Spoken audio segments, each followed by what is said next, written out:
वजीर आजम को जाना पड़ेगा।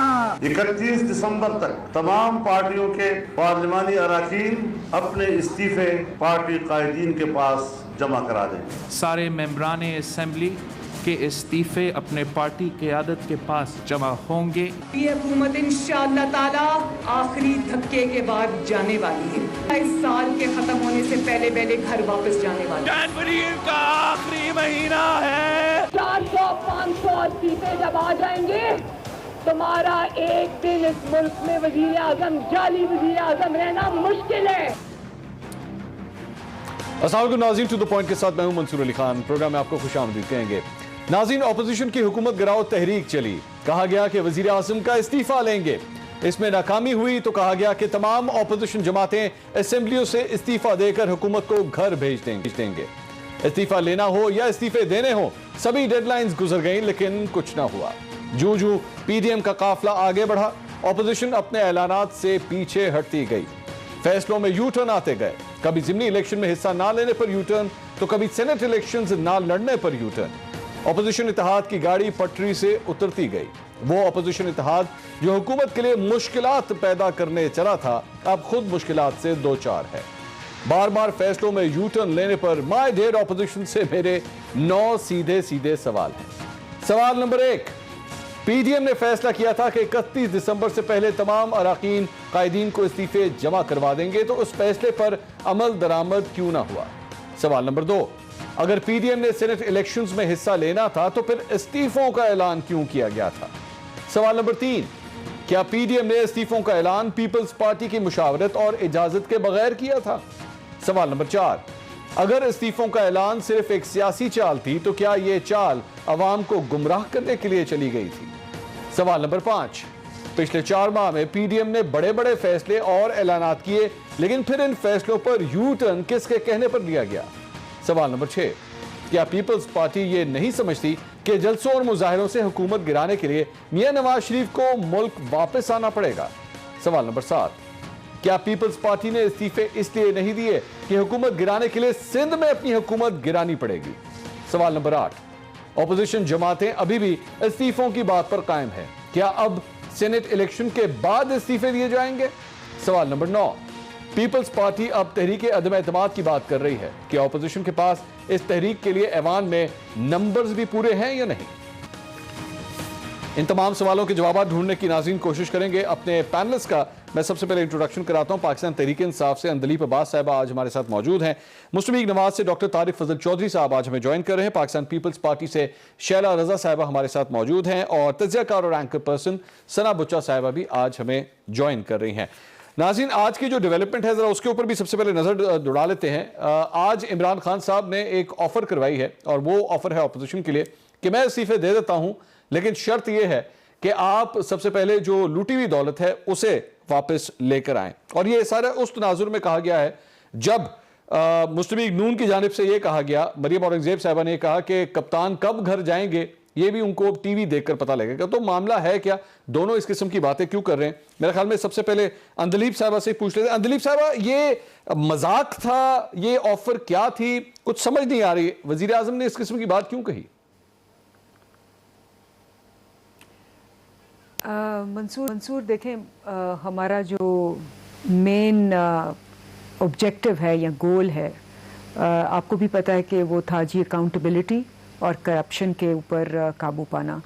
और बहुत सारे लोगों ने ये भी कहा कि जी करप्शन परसेप्शन इंडेक्स में जो है बेहतरी की बजाय अबतरी आई है। तो उसमें जो सबसे बड़ा फैक्टर है वो परसेप्शन बिल्कुल ये है लोगों की कि हम कह के आए थे कि जी सारे बड़े चोरों को हम पकड़ेंगे, इनको जेलों में डालेंगे, सज़ा देंगे और इनसे जो लूटी हुई दौलत है वापस लेंगे, आवाम की जो लूटी हुई दौलत है।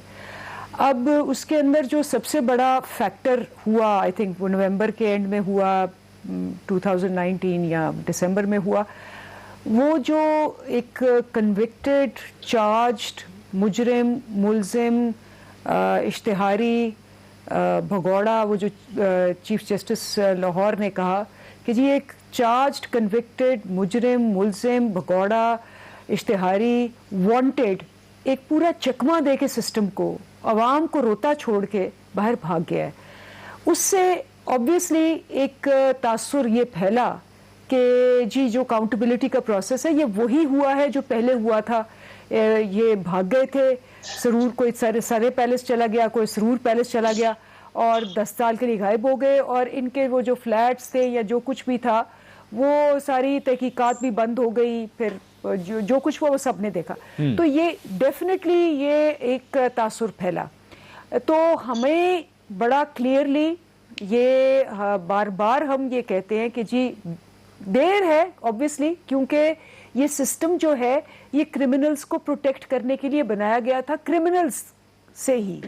तो अब हमने सिस्टम को चेंज करना है, हमने पार्लियामेंट से कानून चेंज करवाने हैं, जैसे कि हम सेनेट के इलेक्शंस के सिस्टम को चेंज करना चाह रहे हैं, जो कि आपको याद होगा कि 23 नंबर जो शिक थी चार्टर ऑफ डेमोक्रेसी की, इन्होंने कहा था कि शो ऑफ हैंड्स होंगे। फिर 2016 में खुद नवाज शरीफ साहब ने कहा कि जी बिल्कुल शो ऑफ हैंड्स होने चाहिए, और अब ये कह रहे हैं जी हमें ये है वो है, ये लाल ले तो लाल कर रहे हैं। और हम कह रहे हैं जो कि हुकूमत में है, जिसका कि बड़ा इंटरेस्ट होता है हमेशा हुकूमत का कि जी उनके पास ये पावर होनी चाहिए कि शो ऑफ हैंड्स ना हो, हम कह रहे हैं कि जी हमने पिछली दफा भी अपने 20 एमपीए निकाल दिए और आपने एक बंदा नहीं निकाला, हत्ता के जरदारी साहब, और बड़ी हुआ कि जी हॉर्स ट्रेडिंग होती है, लोग बिके हैं, हमें पता कौन बिके हैं, इंक्वायरी की, हमने इंक्वायरी की और 20 बंदे निकाल दिए, इन्होंने कोई बंदा नहीं निकाला। ठीक है। तो ये सारा जो बन रहा है वो यही है कि करप्शन की प्रमोशन, फरोग, सस्टेनेंस के लिए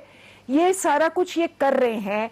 अभी मैं असेंबली से आ रही हूँ, आप देखें तकरीबन अब 10 दिन हो गए असेंबली को शुरू हुए, कोई अवाम की बात नहीं होती, आते हैं और वो अपनी तस्वीरें लेके आ जाते हैं खुर्शीद शाह की, इसकी, और कहते हैं जी इनको निकालें, ये करें वो करें।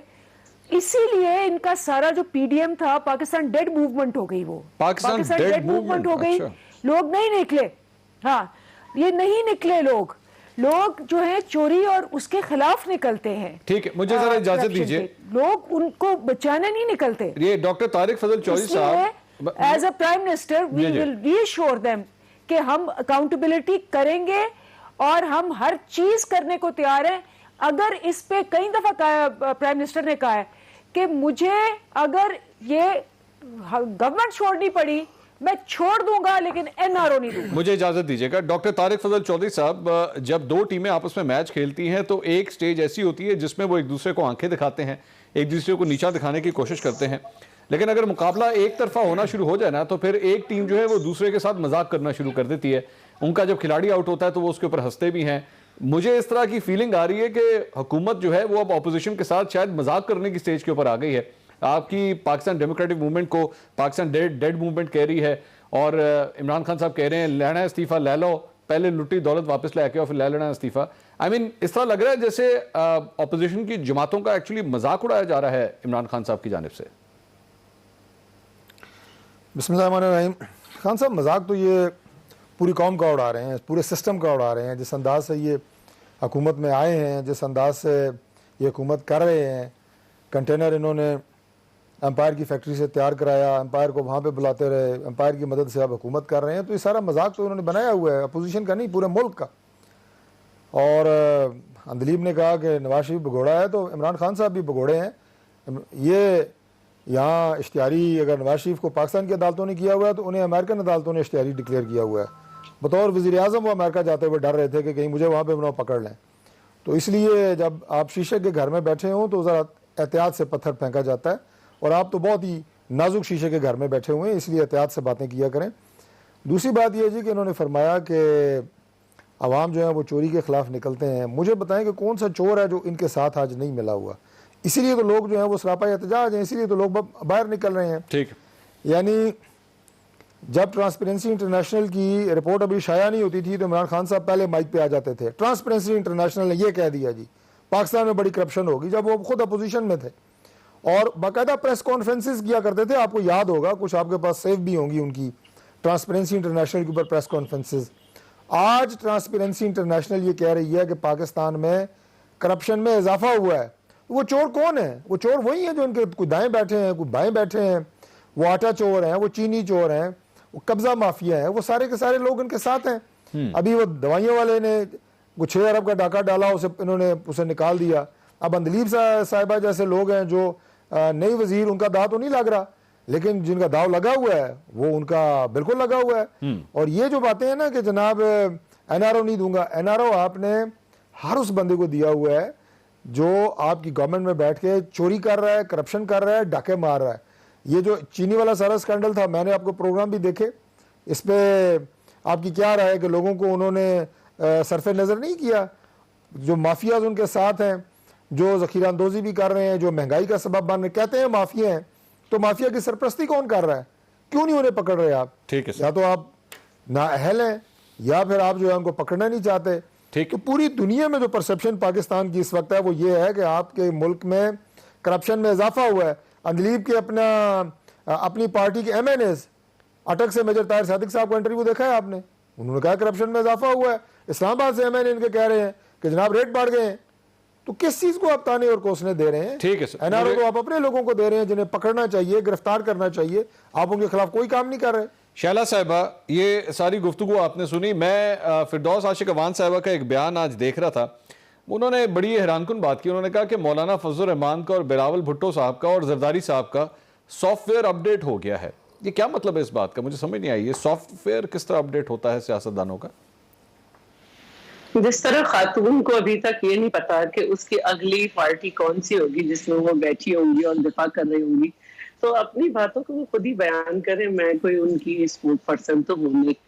तो जहां तक बात है, आपने जो सवालात उठाए, तो पहली बात तो ये है कि जब हमने PDM बनाई तो उसमें उसकी जब हमने तहरीक बताई कि ये किस लिए है, तो इसके न सिर्फ एजेंडा दिया बल्कि इसके मुख्तलिफ मरहले दिए। और अगर आप शुरू का मुश्तरका एलामिया देखें तो उसमें हर बात है कि बड़े जलसे, फिर उसके बाद उन जलसों का दायरा वसी, फिर उसके बाद अलामती धरने, फिर उसके बाद जो है नेशनल और सूबाई असेंबलीज में जो है वो वोट ऑफ नो कॉन्फिडेंस, फिर उसके बाद लॉन्ग मार्च और देन इस्तीफा। अगर हमने कहा कि दिसंबर के एंड तक सब लोग अपने इस्तीफे जमा कर दें, तो हर पार्टी से ये बात आई जिसकी रिप्रेजेंटेशन असेंबलीज में थी कि इस्तीफे क़यादत के पास जमा हो गए। ठीक है, तो ये एक तरीका है। जब हम कोई मूवमेंट चलाते हैं तो उसके हर मरहले में कोई ना कोई डेडलाइन भी देते हैं और उसके बाद नहीं, लेकिन शैला साहिबा यहाँ पे मसला ये है ना कि यहाँ पे मसला ये है कि मूवमेंट की मूवमेंट हो नहीं रही। लग रहा है कि मूवमेंट की मूवमेंट होना बंद हो गई है। ऐसी बात नहीं है। जब आखिरी जलसा हुआ था तो उसके बाद ये वहीं जलसे में ऐलान किया गया था कि रावलपिंडी में होगा और उसके बाद हैदराबाद में 9 तारीख को होगा और उसके दरमियान में जो है वो उससे पहले जलसों से पहले मीटिंग भी होगी। तो तरतीब वही है, सिर्फ क्योंकि फरवरी जो है 5 वो कश्मीर के साथ हम यकजहती मनाते हैं तो उसको मुजफ्फराबाद शिफ्ट किया गया है। अब रही बात आपकी, देखिए कोई भी मूवमेंट जो जितनी मैं सियासत की अदना सी स्टूडेंट हूँ वो कभी नाकाम नहीं होती। बज़ाहिर ये हो सकता है कि वो उसका इम्पैक्ट ना हो, बट वो डेंट जरूर डालती है। और आज ये डेंट ही हैं जो आपको इलेक्शन के से पहले इमरान खान साहब जो ये कहा करते थे कि MPs MNAs को जो है डेवलपमेंट बजट नहीं देना चाहिए। पिछले साल भी उन्होंने कराची में जो प्रोविंशियल जो प्रोविंस में फेडरल मंसूबे चल रहे थे वो रोक के अपने MPs MNAs और MKM वालों को दिए जो जिनकी जो है 44 करोड़ तक है। अब उन 3 मरहलों में अब उन्होंने सेनेट के इलेक्शन से पहले इलेक्ट्रल कॉलेजेस के लिए ऐलान कर दिया कि हम 50 करोड़ देंगे। पहली बोली लगा ली उन्होंने। उसके बावजूद भी उनको ये कहना पड़ा कि हम तैयार नहीं थे, हमें तो अचानक दे दी। इसके बावजूद भी उनको बड़े चौधरी साहब के पास जाकर पंजाब के सबसे बड़े डाकू का नाम लेके उन्होंने कहा मुझे आप इसकी बराबर समझे, इस जैसा समझे। ठीक है, उसके बावजूद भी वो नाराज हैं। फिर कहा कि हम उन्हें आप सेनेट की सीट दे देंगे। तो उधर से जब जरा थोड़े से सांस आया तो परवेज खटक ने कहा कि मैं चाहूं तो ये सीट गिर जाए। फिर जब सब कुछ समझ में नहीं आया तो कहा सिंध तो हमारा सूबा ही नहीं है। फिर उसके बाद ये सारी बातें आप देख रहे हैं। अब एमक्यूएम को मनाया जा रहा है।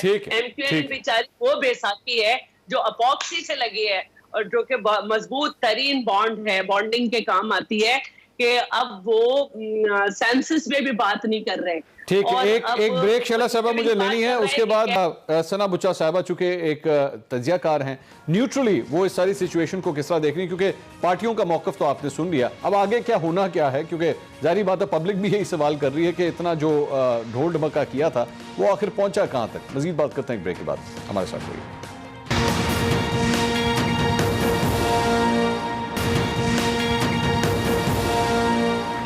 नाज़रीन welcome back after the break. बात हो रही थी पीडीएम की तहरीक की, क्या उसके अंदर जान अब ख़त्म हो चुकी है? आपने मुख्तलिफ पार्टियों का इस पे तज्जिया भी सुना। इस वक्त सना बुच्चा साहिबा हमारे साथ मौजूद है।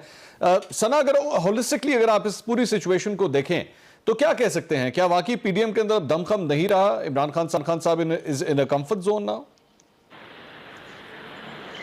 देखें, कल 8 बजे के बाद तो मुझे लग रहा है कि शायद मैं उस मुल्क में नहीं रहती जिसमें खान साहब रहते हैं। उस मुल्क में शायद वो अकेले ही रहते हैं और वही चंद लोग जिन्होंने उनको फ़ोन किया था वही उनके साथ रहते हैं। दूसरी बात यह कि सवाल का जवाब देने के लिए इंसान का जवाबदेह होना ज़रूरी है, जवाबदेह समझना अपने आप को ज़रूरी है। खान साहब किसी को जवाब दे नहीं सकते। अगर आप देखें तो कल किसी ने उनसे सिर्फ इतना सा सवाल पूछा, आप मैं पे तो एनआरओ का एक है, लेकिन एक ब्लैक एंड व्हाइट टीवी पे अचानक से रंग आ जाते हैं तो फिरदौस आशिक अवान और शेख रशीद साहब पर शुक्र क्योंकि अदरवाइज वो बिल्कुल ब्लैक एंड व्हाइट नैरेटिव में थोड़ा सा रंग डाल देते हैं, क्योंकि वो तो एक ही बात कर रहे हैं। अब सुन के भी बोर हो।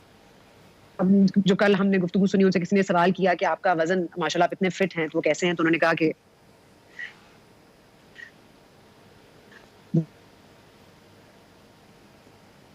जी सना, आप मुझे सुन सकती हैं क्या?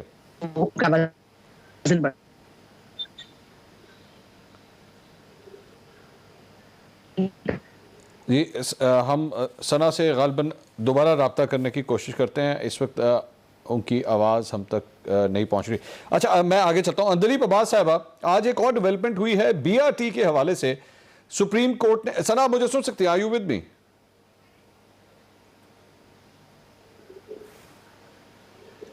अच्छा चले। अंदलीप अब्बास साहिबा, आज बीआरटी के हवाले से सुप्रीम कोर्ट ने नैब की तहकीकात को रुकवा दिया है और यह कहा है कि नैब इस पर तहकीकात नहीं करेगा। माई पॉइंट इज के वाई इज दैट? हम तो ये सोच रहे थे कि तहरीक इंसाफ जो है वो किसी भी किस्म के एहतसाब से पीछे नहीं हटती, उसको कोई प्रॉब्लम नहीं है, तो लेकिन 2 साल से पहले इसके ऊपर स्टे रहा और उसके बाद अब ये भी खत्म कर दिया गया। क्या क्यों इसकी तहकीकात नहीं होने दी जा रही? देखिए, हमारा अपना एक असेसमेंट है हमारी लीगल टीम का, ठीक है। आप जैसे मैं आपके प्रोग्राम में हमेशा आके पूछती हूँ और मैं ये 2 सवाल आपके 2 सवालों में ऐड भी करती हूँ कि देखिए, एक पार्टी फॉर एग्जांपल, मुझे अब 2.5 साल हो गए इनको सुनते हुए कि जी इनके पास ये लोग हैं, ये फलाने हैं, ये ढींगने हैं।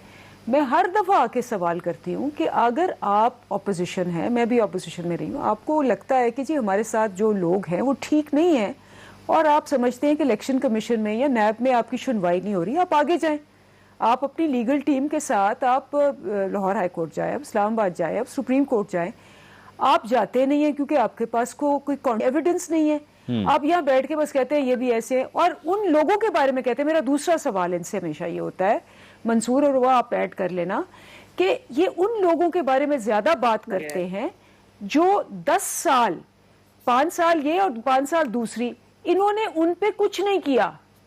मतलब ये हुकूमतों में थे, ना उन पे केसेस किए, ना उनकी फैक्ट्रियां देखी, ना कुछ किया 10 साल कुछ नहीं किया, तब वो बिल्कुल ठीक थे। या इन्होंने क्यों नहीं किया अगर इनको इतना एतमाद था कि जी वो इतना कुछ करके आए हैं? तो अब और अभी भी अगर है तो भाई आप आगे कोर्टों में जाएं, प्रूव करें। एक कोर्ट में आपको नहीं सुनवाई मिलती, अगले में जाएं। यही स्ट्रगल होता है, यही हम सारी उम्र करते रहे हैं। अब नवाज शरीफ के केस के ऊपर मैं और डॉक्टर यास्मीन गए थे पहले इलेक्शन कमीशन, वहां नहीं हुई सुनवाई। उसके बाद हम आगे गए फिर भी नहीं हुई। तो ये तो होता है ऐसे कि, लेकिन आपके पास जब एविडेंस होता है आप आगे जाते हैं। अदरवाइज आप बस बैठ के कहते हैं जी ये भी बुरा, वो भी बुरा, ये भी बुरा, ये तो कोर्ट ही बुरा है। जिस कोर्ट ने आपके खिलाफ डिसीजन दिया वो बुरा, वो बुक्स से भरे 5 जजेस, वो उठा के बाहर फेंको। जिस कोर्ट ने आपको बेल दे दी बस जी ठीक है।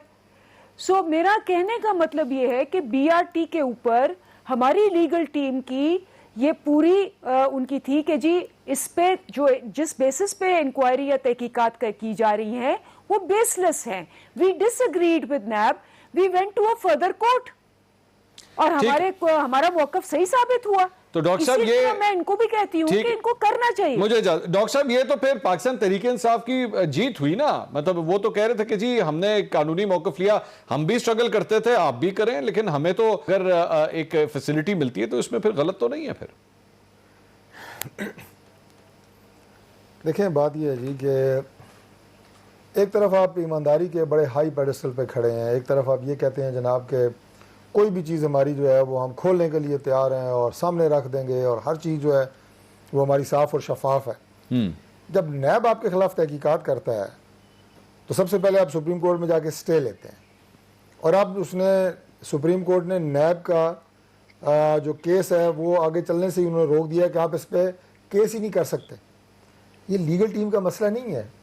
मेरी लीगल टीम मेरे पे रोल पे होती है, मैं उसे पैसे देता हूं तब वो मेरे लिए काम करती है, ठीक है। वो मेरे एडवाइजर्स नहीं होते। मैं उन्हें कहता हूं फलां केस में जाके स्टे लो, वो स्टे लेते हैं। मैं कहता हूं फलां में जमानत करानी है किसकी, वो जाते हैं। मैं पॉलिटिकल वर्कर्स की बात कह रहा हूं जी। कोई और मेरे अपने जाती भी अगर कोई मुकदमा होगा, मैं उन्हें अगर पे करूंगा तो खास मकसद के लिए हायर करके करूंगा कि ये मकसद तो हमने हासिल करना है। अब इनकी लीगल टीम को इन्होंने कहा जनाब के बीआरटी की तहकीकात नहीं होनी चाहिए, उन्होंने स्टे ले दिया है, इन्हें इस केस को रुकवाओ। ऊपर से हुकूमत का प्रेशर था, उन्होंने नैब का केस ही रुकवा दिया है। ये है इनकी ईमानदारी जिसका ढोल बजाते हैं। वो हम किस लिए जाएं? हमारे पास कौन से सबूत होने हैं? सबूत आपके पास हैं, सबूत नैब के पास हैं। बीआरटी में अगर आपने कोई करप्शन की है, पैसा खाया है, तो तो पहले मैंने कहा दिलीप जैसे लोग तो हैं जिनका तो दाव नहीं लगा हुआ अभी, इन्हें क्या पता, मुझे क्या पता। आपके सामने लिए, मेरे सामने कमीशन लिया है। भाई ये जो तहकीकात होती हैं, जो आपके इन्वेस्टिगेटिव इदारे होते हैं, वो तहकीकात करके सबूत लेके जाते हैं। सर मुझे डॉक्टर साहब इजाजत दीजिएगा। आपका जो असल एक वो चेहरा है ना, जब मैं बार बार कह रहा था कि चोर इनके अंदर मौजूद है, उनकी पर्दादारी और उनको प्रोटेक्शन वो तो गवर्नमेंट खुद कर रही है। ठीक है सर, मुझे इजाजत दीजिएगा। सना हमारे साथ मौजूद है। सना डिस्कनेक्ट हो गया था, आप अपनी बात कर रही थी, पीडीएम का जिक्र हो रहा था, आप इमरान खान साहब की फोन कॉल्स का जिक्र कर रही थी, हमारा अपना और आपका डिस्कनेक्ट हो गया था। जी बताइए। जी बस वो राब्ते आपको पता है आजकल कैसे हैं, डिस्कनेक्ट ही हो जाते हैं। अच्छा मैं ये फरमा रही थी कि देखिए मुबहम एक लफ्ज़ है, बड़ा खूबसूरत उर्दू ज़बान का एक लफ्ज़ है मुबहम। मेरा ख्याल है पाकिस्तान डेमोक्रेटिक मूवमेंट को अगर मैं इस लफ्ज़ में डिस्क्राइब कर दूं तो ठीक होगा। मतलब इनकी ना कोई प्लानिंग है, ना इनको पता है कहाँ जाना है, इनमें से किसी को नहीं पता। एक थोड़ी सी मोमेंटम बिल्डअप हुआ तो सब जरा बहुत ही इमोशनल हो गए, लेकिन प्लानिंग कहीं पे भी किसी स्टेज पर भी नहीं थी। जब इस्तीफों का इन्होंने जिक्र किया तब इनको ये मालूम नहीं था इस्तीफे देंगे कब। एक दावा पूरे करने के लिए इतनी बातें सब ने की, बिलावल ने की, मरियम साहिबा ने की, खाकान साहब की अपना गुफ्तगू सुन लिया। ना वो बात कर रहे हैं कि उन्होंने कोई जोड़ तोड़ करनी है, ना वो इसके हक में है कि कोई गलत बात की जाए, कोई निज़ाम से, कोई कॉन्स्टिट्यूशनल से हट कर कोई बात की जाए। तो जब आपने खुद ही सारे तमाम दरवाजे जो इस सियासत में खुले रहते हैं उनको आपने खुद ही अपने आप पर बंद कर लिया, तो मुझे नहीं समझ आ रही कि खान साहब का इंतजार कर रहे हैं कि एक दिन खान साहब किसी की फोन कॉल पे उठ के चले जाएंगे। तो मेरा ख्याल है फिर नहीं, what should they do sir, फिर क्या करना चाहिए? आई मीन मेरे ख्याल में क्या वो दे बेसिकली डिसअपॉइंटेड के फिगर्स नहीं हमारे पास अच्छे आए, नंबर नहीं निकले बाहर। देखें इनका मौकफ यही था। जब हम मंसूर मैं और आप इनसे पूछते थे तो आप ये सड़कों पर क्यों आ गए हैं कि सियासी गुफ्तगू है, आप पार्लियामेंट में अंदर कीजिए, आप आपस में बात कीजिए, अवाम के सामने आपने ये सारा मतलब क्यों अवाम के ऊपर मलबा गिरा दिया, अवाम के पास आप लोग क्यों जा रहे हैं? मसला ये है कि उस वक्त कहते थे कि हम तो जमहूरियत पार्लियामेंट तो है नहीं, पार्लियामानी तरीके तो वजह नहीं हो सकते, हम इनको प्रैक्टिस नहीं कर सकते, इसलिए हम सड़कों पर आ गए। अब ये कह रहे हैं जी सड़कों पर फैसले नहीं हो, बस पार्लियामेंट में चले जाते हैं। पार्लियामेंट में कहते हैं इनके पास नंबर्स नहीं है। इनको देखें, इनको सबको पता है कि क्या होना है, मगर मेरा ख्याल है पाकिस्तान पीपल्स पार्टी के जो कुंडी साहब हैं, कल उन्होंने जो गुफ्तगू फरमाई है 25 और सेनेटर्स की, तो मेरा ख्याल है ये कोई हवा का बम नहीं है, उनके पास डेफिनेटली नाम भी हैं। हमें भी हमारे अपने सोर्सेज बताते हैं कि कुछ नाराज अरकान हैं जो क्रॉस करना चाहते हैं। अब नून लीग उनको किस हद तक वेलकम करेगी ये देखना पड़ेगा। पाकिस्तान पीपल्स पार्टी का मौक़िफ़ शुरू से बड़ा क्लियर रहा है। मेरा ख्याल है वो खेलते भी हैं और खेलने देते भी नहीं, तो यही वतीरा वो अपनाए हुए हैं। तो मेरा ख्याल है बहुत क्लियर कट इनको कॉन्स्टिट्यूशनल भी और अनकॉन्स्टिट्यूशनल वेज इनको पता है इनको क्या करना है इस हुकूमत को भेजने के लिए, लेकिन वो नहीं करेंगे, ये नहीं करेंगे, इसलिए बोलना भी छोड़ दें आप। कौन नहीं करेंगे? नून लीग नहीं करेगी? दोनों ही नहीं करेंगी, दोनों पार्टियां नहीं करेंगी। और मेरा तो ख्याल है कि अगर कोई मतलब वो कह रहे थे ना मिन्नतें कर रहे हैं, कोई कह रहा है जी फोन मत करो, तो अब वो मिन्नतें कहां तक पहुंची, वो फोन किसने रिसीव किए, किसने रिजेक्ट किए, किसने एक्सेप्ट किया, वो तो आगे में जाके देखना पड़ेगा। देखिए इस हुकूमत का बड़ा अलमिया ये है कि एक हुकूमत के नसीब में एटम बम धमाके करना होता है, एक हुकूमत के नसीब में टेररिज्म के खिलाफ लड़ना होता है, एक हुकूमत के नसीब में घर जाना होता है। तो इस हुकूमत के साथ बेचारे के साथ तमाम तर चीजें हैं, तमाम तर चीजें साथ चल रही हैं। चीनी माफिया आपके पास है, चोर आपके पास हैं, आपके पार्लियामेंट में लोग आपके पास है, आपके अपने साथी आपके साथ नहीं है, आपके इत्तेहादी आपके साथ नहीं है, लेकिन on the surface everything seems to be fine. तो इस हुकूमत को भी क्रेडिट दीजिए कि इतना सब कुछ हार गई है। बाकी कोई हुकूमत या कोई हुकूमती पार्टी होती तो मेरा ख्याल है नहीं कर पाती। शैला रजा साहिबा से ब्रेक सवाल करेंगे कि ये 25 MNAs की कहानी क्या है, कौन से ऐसे 25 MNAs हैं जो पाकिस्तान पीपल्स पार्टी से राब्ता किए बैठे हैं, और आखिर इन 25 का जो है वो नज़ारा कब करवाना है अवाम को, इस पर मज़ीद बात करते हैं ब्रेक के बाद। हमारे साथ रहिएगा। नाज़रीन welcome back after the break. 25 MNAs की बात हो रही थी। फैसल करीम कुर्डी साहब पाकिस्तान पीपल्स पार्टी की जो रहनुमा है उन्होंने ये कहा कि जनाब ये हमारे पास मौजूद हैं। शैला रजा साहिबा, इस बात में कितनी हकीकत है, और अगर ऐसी कोई बात है तो सबसे पहले तो मुस्लिम लीग नून को तो वो 25 बंदे बताएं कौन से हैं, क्योंकि इनको आपकी बात के ऊपर यकीन नहीं है कि तरीके अदब एतमाद दिलाई जा सकती है। मैं समझती हूँ कि 4 तारीख को इजलास होगा, और 4 तारीख को जो इजलास है उसमें तमाम कायदीन बैठेंगे PDM के, और यकीनन ये सब कुछ शेयर किया जाएगा। और मैं एक बात कहना चाह रही थी, और वो ये कि भी अंदलीब साहिबा ने कहा कि हमने कहा था कि जब हम आएंगे ये सब अंदर होंगे और ये होगा वो होगा। तो भाई आपने ये भी तो कहा था कि 90 दिन में मुल्क के हालात ठीक कर देंगे, 900 दिन हो गए। आपने ये भी कहा था कि जब मुल्क में आम खाने पीने की अशिया महंगी हो, बिजली और गैस की कीमतें बढ़ जाएं, तो समझ लो वजीर आजम चोर है। तो अब आप जो है अपना मौक़िफ़ देती हैं और कह रही हैं, तो आपने ये सब चीजें भी कही थी, आप अपना मौक़िफ़ देते हुए कह रही हैं कि हमारी लीगल टीम का ये मौक़िफ़ था।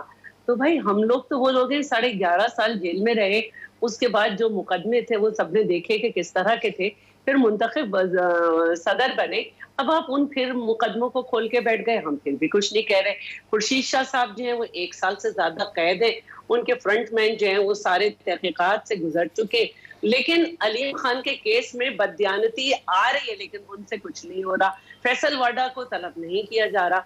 तो आप ये सारी बातें करके भी तो आए थे ना कि आप रियासत मदीना का तर्ज पे जो है वो हुकूमत लाएंगे। तो जब आपके ऊपर उंगली उठती है, आपके ऊपर पार्टी फंडिंग केस में उंगली उठी, तो 6 साल से आपको तो चाहिए था 6 साल होने ही ना देते, क्योंकि आप एयाज सादिक साहब को कहते थे स्टे लेता रहता है। आप कहते कि रियासत मदीना में मैंने कहा था मेरे घर से शुरू होगा, मैं बिल्कुल इसके सारे अकाउंट्स देता हूँ।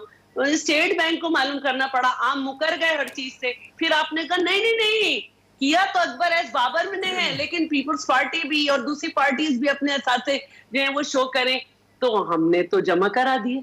अंदलीब साहबा मेरे ख्याल में इसका जरा जवाब ले लें, इसका जरा जवाब ले लूं मैं। तो ये सब कहने से पहले ये देखना चाहिए कि सिर्फ आप इंतकाम लेने नहीं आए थे, क्योंकि हमें भी किसी अदालत ने कोई फैसला हम पे नहीं सुनाया है कि मेरी पार्टी के किसी लीडर पे कोई फैसला आया हो। लेकिन आप चोर डाकू कहते रहते हैं, जबकि आपकी हुकूमत करप्शन में जो है वो आगे चली गई, सारे माफियाज आपके साथ बैठे। अंदलीब साहबा से जरा जवाब ले लें जी, अंदलीब साहबा से जरा जवाब ले लें। मैं जाती हूँ अंदलीब साहबा, इन्होंने अलीम खान साहब की बात की, इन्होंने फैसल वाडा साहब की बात की, फॉरेन फंडिंग केस की बात की। चूंकि बात तो BRT की हो रही थी, लेकिन ये तो और भी केसेस आ गए हैं जहां पे बिला वजह जो है वो केसेस को घसीटने की कोशिश की जाती है। इस पे क्या कहेंगे आप? सबके सामने आ गए थे कि किस स्टेशंस पे क्या हो सकता है, अंदलीब साहब से जल रही है। अंदलीब साहब जी मंसूर, मैंने एग्जैक्टली अभी यही सवाल आपसे किया था कि भाई अगर ये एक अदालत से सेटिस्फाई नहीं है तो अगली अदालत में जाए, सबूत लेके जाए मतलब ये कह रहे हैं कि एक तो ये कि हम स्ट्रगल नहीं कर सकते, हम बंदे इकट्ठे नहीं कर सकते, ऊपर से आप खुद ही सारे बंदे जो हैं उतर जाएं और फिर हमें इंस्टॉल कर दें। ये मतलब हाँ, ये इनका ऑपोजिशन होती क्या है? ऑपोजिशन होती है जाके इनके पास जो भी सबूत है नहीं अंदलीब साहबा मेरा सवाल ये है, इमरान खान साहब ये कहा करते थे जब नवाज शरीफ साहब वजीर आजम थे कि जनाब आप इस्तीफा दें, तहकीकात होने दें, तहकीकात मुकम्मल हो जाएं, आप क्लियर हो जाएं तो आप वापस आके सीट पे बैठ जाइएगा। आज अलीम खान साहब का नाम जो है वो एक कत्ल की FIR के अंदर मौजूद है। इस वक्त फैसल वाडा साहब के ऊपर संगीन किस्म के इल्जाम हैं, लेकिन वो अदालत में जो है वो केस को घसीट रहे हैं, लेकिन इसके बावजूद उनसे इस्तीफे नहीं लिए जाते, वो आज भी अपना काम उसी तरह कंटिन्यू कर रहे हैं। नहीं, एब्सोल्युटली। पहली बात तो सुनिए, जब अलीम खान के ऊपर केस जब रजिस्टर हुआ था उस वक्त उन्होंने इस्तीफा दिया था, बिल्कुल। सिप्तान खान ने भी इस्तीफा दिया था, ये दोनों ने इस्तीफे दिए थे। नंबर 1। नंबर 2 वो अंदलीब साहबा इस्लामाबाद के अंदर, अंदलीब एक मिनट मेरी बात सुनने, नहीं आप मेरे साथ में मिक्सअप कर रही हैं। इस्लामाबाद के अंदर एक FIR कटी है बनीगाला थाने के अंदर जिसमें अलीम खान साहब नॉमिनेटेड हैं। हाँ, तो मुझे ये बताएं, अगर वो उसके अंदर नॉमिनेटेड हैं तो उसके बाद उस पर कोई एक्शन क्यों नहीं इन्होंने किया? इन्होंने सबूत क्यों नहीं दिए? अब मैं कल जाके आपके ऊपर FIR कटवाऊं, लेकिन जब तक कि मैं सबूत नहीं दूंगी और उसके आगे नहीं जाऊंगी उससे कोई फर्क नहीं पड़ेगा। सबूत देना इनका काम है। अगर एक अदालत में ये खुश नहीं है, जैसे हम नहीं थे, हम अगली अदालतों में गए। नंबर 1। नंबर 2 बड़ी इंपॉर्टेंट बात है जो इन्होंने कही है कि सारे के सारे अब ये जो वेट कर रहे हैं, वो किस बात का वेट कर रहे हैं? वो वेट कर रहे हैं कि जी किसी ना किसी तरह, जो इन्होंने पहले कहा कि जो मरियम ने कहा कि जी पहले आप इनको हटाएं फिर हम इनसे बात करेंगे, जो इन बकौल इनके। अब मसला क्या है? मसला ये कि 2.5 साल हुए हैं। 2.5 साल के अंदर इनके सबके जो एक माफिया होता है, जो कि आसिफ खोसा ने कहा कि सिसिलियन माफिया, ये गॉड फादर हैं। तो पहले तो सिर्फ नवाज शरीफ के ऊपर था कि जी इन्होंने दीवार बनाई, सारे कब्जे किए। अब नीचे जो second layer, third layer mafia होता है वो भी सामने आ गया। आप लाहौर के हैं, मंसूर अली खान साहब, लाहौर में आपको पता मैं भी लाहौर की हूँ। आप कहीं चले जाएं, किसी दुकान पे चले जाएं, किसी सड़क पे चले जाएं, आप पूछे जी सबसे बड़ा माफिया क्या है, वो कहेंगे खोखर। अब खोखरों की स्टे उन्होंने लिया हुआ था, हम भी गए और अदालतों में स्टे हटवाया। अब ये जो FIR नंबर, अदालती नंबर, ये सारा मौजूद है, कब्जा किया हुआ था। और उसके अलावा ये गुलाम दस्तगीर खान साहब जो हैं, खुरम दस्तगीर, इन्होंने वहां पेट्रोल पंप बनाया। ये बिल्कुल, ये सारी लिस्ट डिस्कस करो ब्रेक के बाद। एक छोटे से ब्रेक के बाद लिस्ट को डिस्कस करते हैं, क्योंकि जारी बात है डॉक्टर साहब को इसका जवाब देना पड़ेगा। नाज़रीन, will come back after break, stay with us.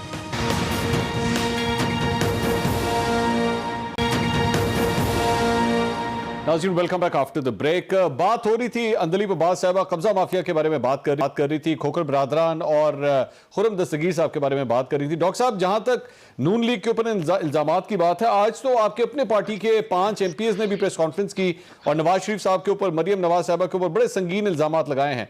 Sir, ऐसी सूरत हाल में किस किस्म की तहरीक चलेगी आपकी पार्टी की?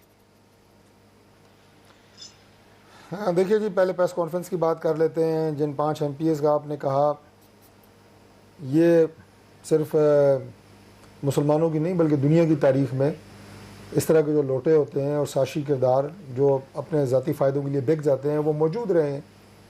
और ये तारीख बड़ी पड़ी हुई है ऐसे किरदारों से, ये हर दौर में रहे हैं, हर जमात में होते हैं।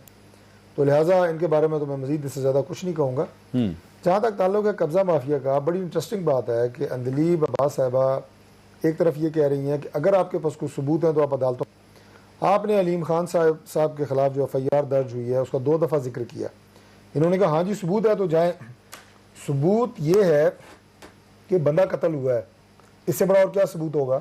मैं खुद उसका जनाजा पढ़ के आया हूँ, मूड़िया गांव का था।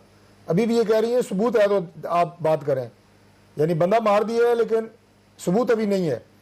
और जो दूसरी जमातों के लोग हैं उनके खिलाफ कह रहे हैं मेरे पास सारे कानूनी कागजात हैं, और कागजात जो इनके पास पड़े हुए हैं, कहें जरा कैमरे को दिखा दें। ये टेबल बने हुए हैं जो घर बैठ के ये बना के ले आई हैं और कहते हैं कि कानूनी कागजात है मेरे पास। ये इनकी कोई हैसियत है? मुझे टीवी पे भी आप देख चुके हैं, इनकी कोई हैसियत है? मुझे बताएं। आपको पता है कि खोखर पैलेस को भी गिराया गया है। बना के ले आए तो आप कहें जी ये कानूनी कागजात है। ठीक है सर, मुझे जरा इजाजत दीजिए, मैं जरा आगे जाना चाहता हूँ। खिलाफ ख्वाजा आसिफ ने मुझे इजाजत दीजिए। आप कब्रिस्तान और पब्लिक पार्क पे बनाया, उनका भी ढा दिया है। बिल्कुल ठीक बातें कर दूं कि जो ये खोखर पैलेस इसके खिलाफ बकायदा सो मोटो हुआ था। ठीक है सना बुच्चा साहिबा, ये जो कुछ भी अब आपने सुना है, what do you see happening in the next 1 month? Senate के इलेक्शंस भी आने वाले हैं। डू यू थिंक ये जो सेनेट के इलेक्शंस का इंतजार कर रहे हैं उसके बाद कोई मोमेंटम रह भी जाएगा, या डू यू थिंक उसी तरह पुरानी तनख्वाह के ऊपर ही सारे लोग सब लोग काम करेंगे? मंसूर देखें, सबसे पहले तो आपने घबराना नहीं है, ठीक है। उसके बाद आपने सबसे पहले आपने घबराना नहीं है, ठीक है। इसके बाद आ जाए जी, वो एक मुझे बड़ा बुरा लग रहा है, लेकिन मुझे आई थिंक इससे बेहतर डिस्क्रिप्शन इनके लिए कोई है नहीं कि आपको पता है रिक्शे पे बस के पीछे कभी लिखा होता है प्यारे हिम्मत है तो पास कर वरना बर्दाश्त कर। हाँ। तो मेरा ख्याल है अगर आप लोगों ने कुछ करना है तो आप कर गुजरे, वरना आप इस मुल्क में देखें, इस मुल्क में सबसे बड़ा अलमिया ये नहीं है कि करप्ट माफिया है या नहीं है, ये नहीं है कि BRT में इंसाफ हुआ कि नहीं हुआ। एहतसाब कमीशन से लेकर अब तक हम एहतसाब का जो KPK में जनाजा उठते देख चुके हैं, हम सब ने ही देखा है और हम मजीद भी देख रहे हैं। लेकिन देखें, एक बहुत बड़ी बात है जो इस मुल्क में आई थिंक डिस्टर्बिंग है, वो ये है कि जिस मुल्क इस वक्त कुर्बानियों पर खड़ा हुआ, जो दहशतगर्दी के खिलाफ जंग का हमने आगाज किया, उसको हमने इख्तिताम तक पहुंचाया। पाकिस्तान पीपल्स पार्टी के दौर में हुआ, ज़रबे अज़ब हुआ, तमाम तरह ऑपरेशंस हुए, हजारों लोगों ने अपनी जानें दी, हमारे फौजी भाई शहीद हुए। उसके बावजूद आज आप देख लीजिए, दहशतगर्दी का जो हमें खतरा है वो आज एक जजमेंट के थ्रू सामने नजर आ रहा है, उमर शेख साहब को जो छोड़ा जा रहा है। इस पर पूरी जग हिसाई हमारी हो रही है। अगर अभी भी हमने घबराना नहीं है तो फिर हमें नहीं पता हमने कहाँ जाना है। तो दूसरी बात ये कि देखिए, पॉलिटिक्स तो होती रहेगी, politics is the art of possibility, it is also, ये जाहिर है अपने सियासी बयानात देने हैं, सबने सियासत भी करनी है। लेकिन देखिए, इस मुल्क की आवाम के पास आप केस लेकर आए हैं और इस मुल्क की आवाम के कटहरे में आपने आवाम को कटहरे में खड़े हो गए आवाम के। अब आपने इससे पीछे हट गए ना, तो आवाम ने अब आपको नहीं छोड़ना। ये बात बड़ी तय हो जाए कि ये बात पहली दफा हुई है, कह रहे हम निजाम की बचाव के लिए आए, हम निजाम की तब्दीली के लिए आए हैं, लेकिन आप लोग पहली बार इस तरह क्या मरियम नवाज जो है वो अपनी जाहिर बातों की पॉलिटिकल लाइफ की एक पहली बड़ी तहरीक थी, has she failed in that? I don't think so. मैं मरियम नवाज शरीफ साहिबा को बिल्कुल फेलियर नहीं समझती, बल्कि मैं समझती हूँ कि उन्होंने बहुत जगह पर वो फतेयाब हुई हैं और आगे भी इंशाल्लाह अगर अल्लाह ने चाहा तो, और अगर उनकी हिम्मत रही तो जरूर होंगी। लेकिन देखिए, बिल्कुल ये देखें, प्रेशर टैक्टिक था, ये बिल्कुल एक प्रेशर टैक्टिक था। ये अवाम के पास जाना, शहर जाना, लोगों को इकट्ठा करना, इधर उधर की बातें करना, पास्ट हिस्ट्री को दोहराना, ऐसी बातें करना, नाम ले लेके बातें करना, प्रेशर टैक्टिक। बहुत शुक्रिया सना बुच्चा, शैला रजा साहिबा, डॉक्टर तारिक फजल चौधरी साहब और अंदलीप अब्बास साहिबा। नाज़रीन, कल दोबारा मुलाकात होगी। अल्लाह हाफ़िज़।